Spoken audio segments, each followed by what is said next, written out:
গ্রামগুলোতে কেউ ঘুমাতে পারে না, রাস্তাগুলো নেই, বর্ষায় জল ছিল, পাড়গুলো কেটে নিয়ে চলে গেল।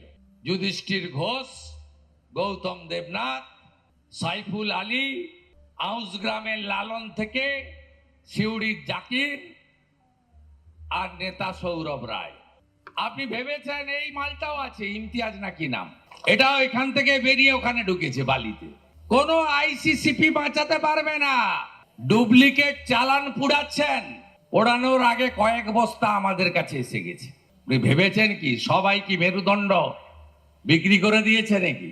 অপেক্ষা করুন, সবে তো সকালবেলা, ভোরে হয়েছে কয়লা, সকালে হলো বালি, দুপুরে হবে পাথর, আর বিকাল বেলা হবে ভোকাট্টা।